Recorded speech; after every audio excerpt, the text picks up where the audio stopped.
Agreed to an open marriage after my wife cheated and let her sleep around for 10 years, but when I fell for my coworker, my ex went crazy trying to ruin it. I, 47 male, have been married to Lisa, 42 female, for 17 years, though we lived as a couple for only about 7 years. A decade back, I caught Lisa cheating on me, and she confessed that she had fallen out of love and wanted an open marriage. We have 2 kids. The elder was a toddler and the younger was still an infant when this happened. It was devastating for me. She said back-to-back pregnancies took a toll on her physical and mental well-being, so she wanted to freshen up. Unfortunately, her way of relaxing was to bring different men to bed. Divorce was complicated at that point with 2 little kids and my meager income. So I decided to let her get her way while I moved upstairs in our duplex house. We became company parents of our children. It wasn't as hunky-dory as it sounds. We separated with a lot of bitterness and name-calling, mostly from me because she cheated. But eventually we got caught up in work and life, and I moved on and mellowed down. A few months back, I met Kathy, 35 Fahrenheit, at work. She's my junior and we vibed instantly. Bonding with her was the most natural thing to happen to me of late. It wasn't a romantic relationship at the start. We hit it off as understanding company workers and happened to spend time beyond work, still as friends. It was only last month when we made out, and I felt something special about her. Since then, she has been crashing at my place quite often, which is concerning to my wife, technically Lisa, since we're still married. Lisa has gotten weird these days, hanging around near me whenever Kathy and I are together. She commands authority like a wife. I had to remind her that we are separated and that I get to do anything just the way she has been doing it for years. It's hard to describe what she has been doing, but let me try. One day, Kathy and I were having dinner in my kitchen space. Lisa shows up and asks, "Can I join you guys?" It became a super awkward moment for both of us. Kathy and I looked at each other with astonished faces. Lisa sat down with her plate without even waiting for an answer. We had dinner sitting like strangers, uninterested in Lisa's stupid and forced conversation. Our dinner was ruined, but I gave Lisa the benefit of the doubt, thinking she was just trying to fit in. Then there was another instance where she acted bossy, trying to impose her rights as a wife. Kathy and I were upstairs watching a movie when Lisa barged in and asked me to come with her. I asked what was the matter and she said, "Your kids need you. The younger one has a science project to complete and you need to help him." I was astonished because we had split the schoolwork for our kids. I assist the elder kid, and she would do it for the younger one. I said I had already done my part for our elder son and that this was on her. She got furious and yelled, "Is this kid not yours? Instead of helping him out, you are here lurking around." This led to a full-blown argument between Lisa and me. Kathy got awkward, excused herself, and left. After that incident, Kathy told me she wouldn't be hanging out at my place anymore, so now we are meeting at hers. But the thing is, why should I compromise on my life when I have never raised a finger on hers? She has been leading her life the way she wanted, bringing any man to the house, and I chose to look the other way. But now that I have found someone to bond with, Lisa is acting and deliberately trying to break it. I confronted her recently, and she said she wasn't bothered about my closeness with Kathy. She refused to acknowledge that she had been acting out, saying I was overthinking. I told her if she continues to intrude into my space, then I would think about getting divorced. Tears welled up in her eyes, and she said she didn't mean to disturb us. She was just anxious about our son's unfinished project and was busy with work, so she asked me for help. I said that wasn't a call for help. It was no less than gaslighting. She then called up Kathy and apologized, asking her to come over. Kathy accepted the apology but drew her boundaries, saying she prefers meeting me at her place. I'm in a fix now. I want to get rid of Lisa, but I'm afraid she would ruin my burgeoning relationship with Kathy. I'm thinking of getting a divorce now.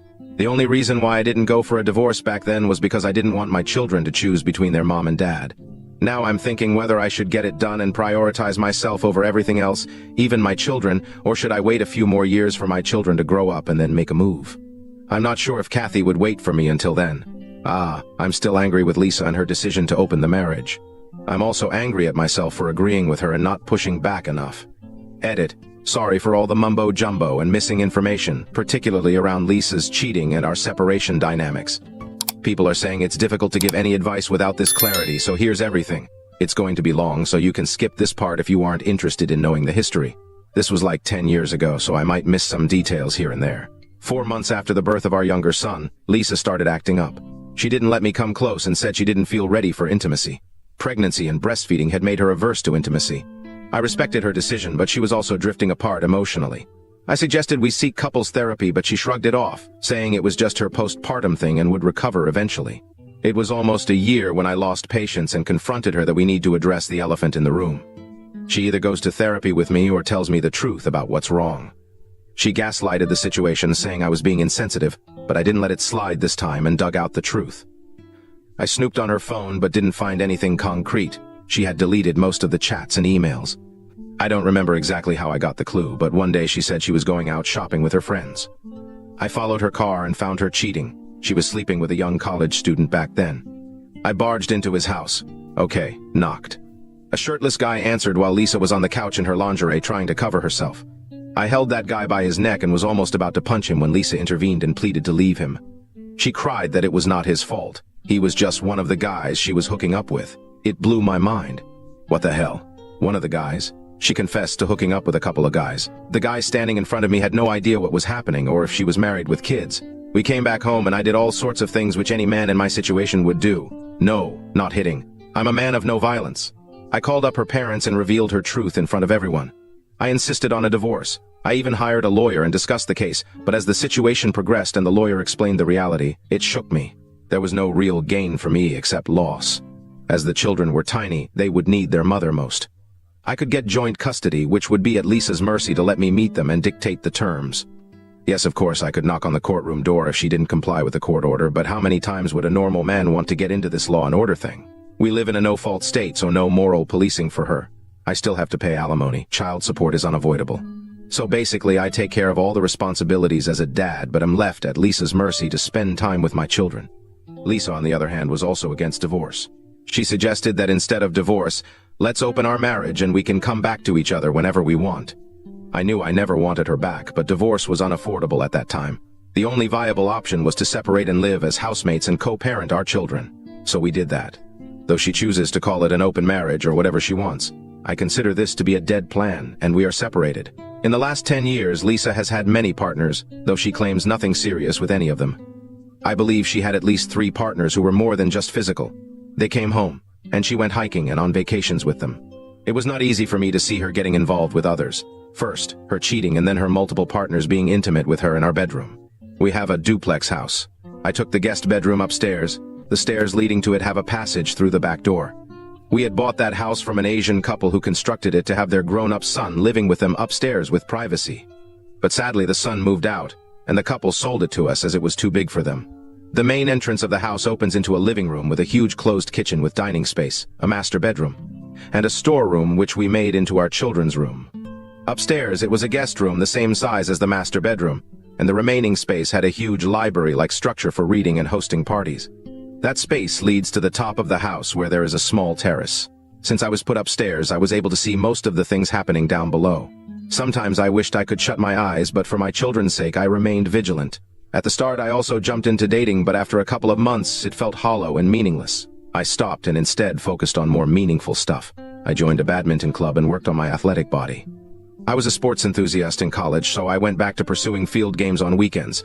I joined a hiking club that organizes solo hikes every 2 months.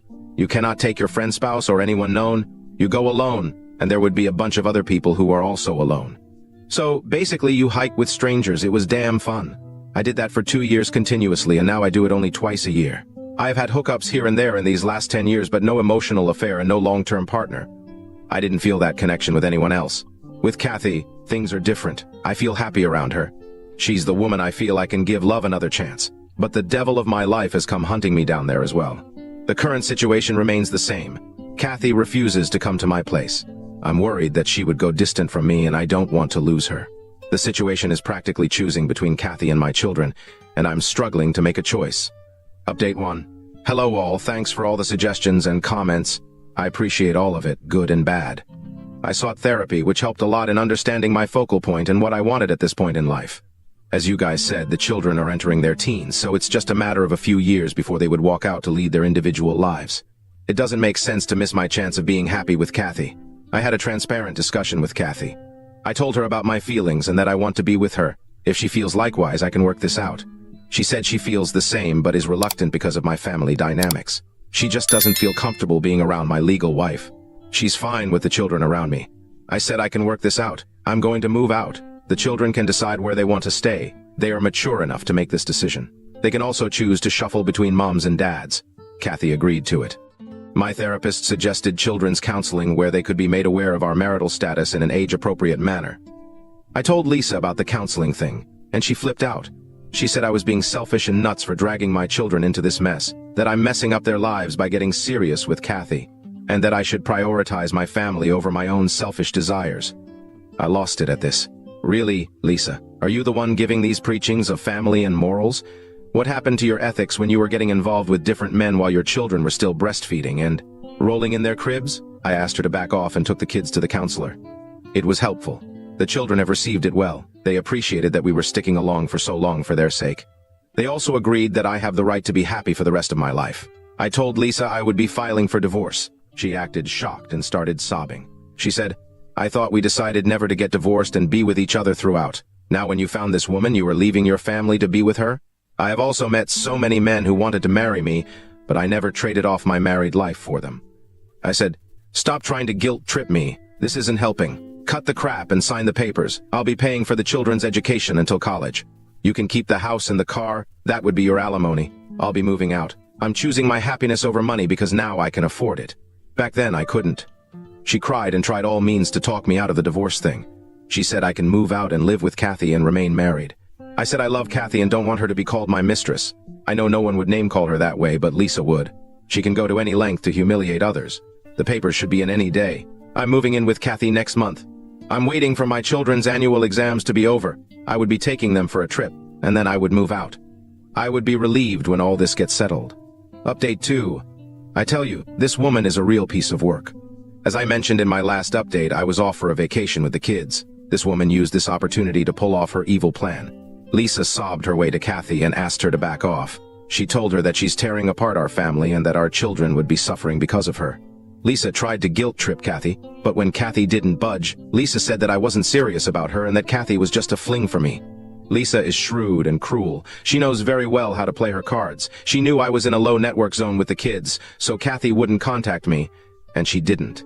Had she been any other woman, she would go crazy at this fling statement, but Kathy remained composed and waited for my return. She had the hotel number I was staying at, but she didn't disturb me. That's what I love about her. She's a secure woman despite my complex situation. When I returned home and got to know about Lisa's malicious move, I stormed to her door and gave her a piece of my mind. I should have done this earlier to get the entitlement behavior out of her head. Her behavior has crossed all limits and now no one is going to bear that. I have moved out of the house. My children have also decided to stay with me, but we don't have a spare room for them, so I'm looking out for a bigger house to accommodate my children. Until then, they are at their mom's. Lisa threw all kinds of tantrums when I was moving out, from guilt-tripping to yelling, from gaslighting to sobbing and pleading, asking for another chance to be given to our relationship. I said, "Our relationship was over 10 years ago. We were just housemates and company parents. The reality is, I have moved on from loving you. You're nothing to me. I love Kathy and want to spend the rest of my life with her." When the divorce papers reached Lisa, she tore them up. My lawyer had to send her a notice threatening to sue her for damaging a legal document. Only then did she mellow down and agree to sign it. The divorce proceedings are ongoing. I haven't checked up on my ex since then. I went to pick up my children twice but didn't enter the house. And yeah, a lot of you asked about my children's age. They are 11 and 13 now, quite mature to understand the divorce and separation. Update 3. So glad to announce that soon-to-be ex is now my official ex-wife. The highlight of this update is that the divorce is settled and my children have moved in with me, but they will be visiting their mom every 2 weeks or whenever they want to. The last month had been hectic, renting a house and moving stuff. We had not told Lisa about the children moving in with me until I rented a new house. The children and I all were aware that she would create chaos, so it was best to avoid or delay it as much as possible. The children said they would keep their bags packed and sneak out with me when Lisa wouldn't be around, but I decided to go in a legal way. I don't want to get into another trouble with that woman. As per our divorce clause, we have to give a 3-day notice to each other if we want to take our children for more than 2 days.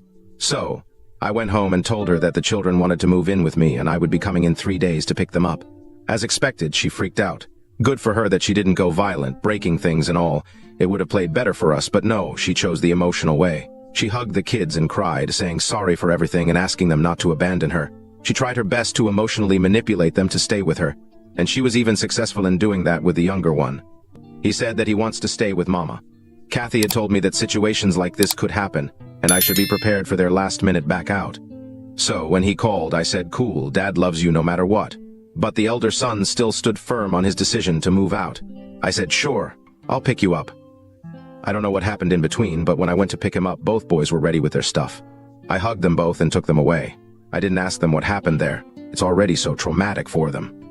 I don't want to scribble and torture them. Kathy and I are trying to make them comfortable at our house. We are involving them in setting up their room. Everything goes in there as per their taste. When the children were leaving the house, I was expecting Lisa to give her last try, but she had given up by then. She just sat there crying and sobbing. She hugged the boys tightly, told them how sorry she was about her behavior, and said she loves them and they were free to come back to Mama's whenever they wanted. She asked me if I had a minute for a coffee. Her ask sounded naive and genuine, so I obliged. Her tone was remorseful. She apologized, and this time it didn't sound fake. She said, "I was delusional all this while, thinking you would never leave me. When Kathy came into your life, I didn't consider her to be a threat. I thought she was just one of those flings that would fizzle out in a month. I guess I took you for granted because of the security you provided to me and the children despite everything I did to you. I didn't realize I was mean and narcissistic, and when I did, it was too late." I just smiled and suppressed my emotions from flowing out. I stood up to leave, and she came forward to hug me. I hugged her back. That was our first hug in 10 years. I can't contemplate how I felt about it, nor can I express how I feel now after the last talk with her. I'm neither happy nor sad, just numb. That's what it is. The last 6 to 7 months have been quite a life-changing phase for me. I guess I would take time to process everything, but thanks for all the support. You guys have been the best. I might update the thread if something progresses from here. Story 2. My wife cheated on me with her own cousin, so I exposed their affair to the entire family and divorced her. My wife and I knew each other our entire lives before we got married. It was a really sweet story of childhood friends who fell in love young and got married. When we started dating, we were each other's first kiss. She was the only woman I'd ever been with, and I thought the same was true for her. We were neighbors growing up and would often play together as children. I knew her family and she knew mine. Everybody would always joke with us about how they knew we would be together forever. After we both graduated college, we got married and started planning our future. We ended up buying a house from my uncle in our hometown so we could be close to our families. After a couple of years, we decided to start building a family together. We have 2 children, twins, and our life was perfect. Out of the blue one evening while we were watching a TV show, my wife asked me if I regretted never being with another woman. I immediately told her that I didn't. I'll admit that there have been other women I've been attracted to, but sleeping with them had never crossed my mind. I loved my wife very much, and she was the only one for me. I asked her why she brought that up, and she told me that she had just been thinking about it. She explained that she was worried I would get bored with her. She brushed it off, and then we continued watching our show. When my wife was a teenager, her aunt married a new man. I remember it being a big deal at the time because her aunt went through a very bitter divorce and was staying at my wife's family home for quite some time. When she married the man, she ended up moving out. The man she married had 2 children of his own around our age, so it felt like we had 2 new friends in the neighborhood. Both were boys, and they were always kind of rowdy. One of them, let's call him Paul, has always been a bit of a problem child. Paul would have wild parties, get in trouble, and sleep around quite a bit. Despite all of that, he was always very fun to be around. He was the life of the party.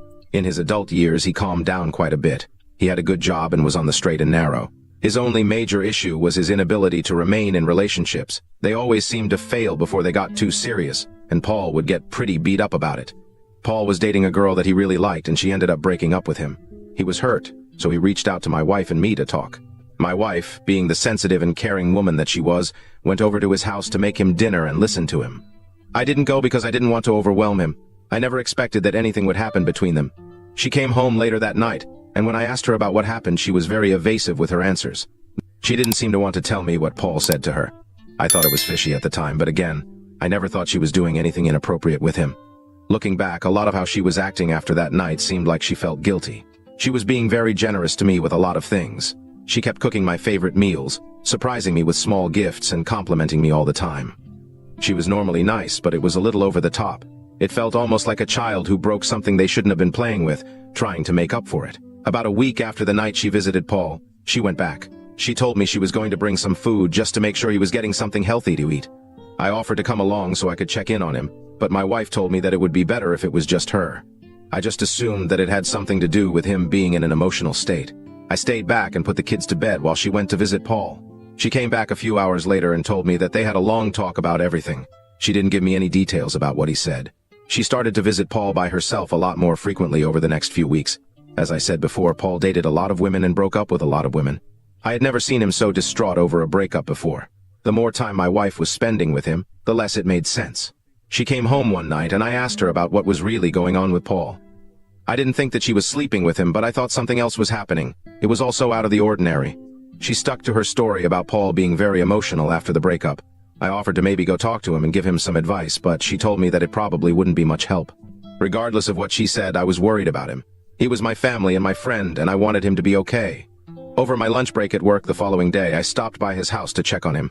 At the time, my wife wasn't working. She was a stay-at-home mom, and the kids were in school, so she had all day to do whatever she wanted to do. Her car was in the driveway when I arrived. She didn't tell me she was going to visit Paul that afternoon, so I was a little surprised. I approached the door, ready to ring the bell and pop in to see what was going on. Before I even touched it, I could hear noises right on the other side of the door. It sounded like they were having sex and my wife was being pinned up against the door. I was frozen in place. That was absolutely the last thing I expected to see. I couldn't even believe it. I don't know why I did it, but I ended up calling my wife. On the other side of the door, I heard her phone go off and I heard them both freeze for a moment while she looked at it and rejected the call. I heard some muffled conversation as Paul asked her if she was okay. My wife told him that it was just a little weird that I was calling in the middle of the day and that it worried her. Paul made a joke about having something that could make her forget all about that. They started kissing again and walked off somewhere else in the house. I stood outside for a few minutes contemplating what I wanted to do. I just caught my wife having sex with Paul. Paul was her cousin. Not related by blood, but he was still very much a part of the family. It took me a few minutes before I put everything together. I knew right away that it was over between her and me. Our entire relationship, all of the years we knew each other, was going to be flushed down the toilet. I was going to divorce her, and I was going to get proof of what happened before doing so. I knew Paul had a spare key hidden under a rock by his house, so I grabbed it and let myself in. I could hear the noises coming from the bedroom and I made my way there. The door was wide open, and I pulled my phone out to take a quick video of both of them. After about 30 seconds passed, I knocked on the door and both of them turned around to look at me. They tried to cover themselves up and explain what was happening. The absolute funniest part of this was my wife chasing me out of the house, telling me she was only sleeping with him to help get his mind off the other woman. As if that made it okay. I was flabbergasted. I called off work for the rest of the day and sat in my car while I looked for a good divorce attorney online. I reached out to one and set up a meeting. While I waited for that, I went home and packed a bag to go stay at my parents' house while everything was figured out. I grabbed the kids from school and brought them along with me. My wife was blowing up my phone, but all I did was text her to let her know that I had the kids and they were safe, but I needed time away from her. The next time I saw her, I was serving her with papers. That just wasn't enough for me, though. She cheated on me with her own cousin, destroying our family. I wanted to get back at her for what she did. I thought about it quite a bit, and I realized that not many people would be understanding of their relationship. Again, he wasn't a blood relative, but he was still family. I crafted a heartfelt Facebook post explaining to everybody that after years of being together, my wife and I were divorcing. I explained what happened, sparing very little detail, I might add. A ton of family members commented, saying that what she did was wrong and expressing their sympathy for what I went through. Later that same day, my wife and Paul both reached out to me and asked me to take the post down because they were getting very hateful messages from family and friends alike. I told them that I didn't have to take it down, and I didn't plan on it. Both my wife and her cousin were pretty much barred from every family function that we had. They lost a ton of friends, and pretty much everybody in our family shamed them for what they did. We lived in a small community and word travels fast. So when pretty much everybody in town heard that Paul slept with his cousin, it was a little more difficult for him to find new girlfriends. Both of them were humiliated by the post. My wife and I are divorced now, and I was awarded the house and all of our assets because I purchased them all. She has received no spousal support from me, and until she gets a job, I have primary custody of the kids.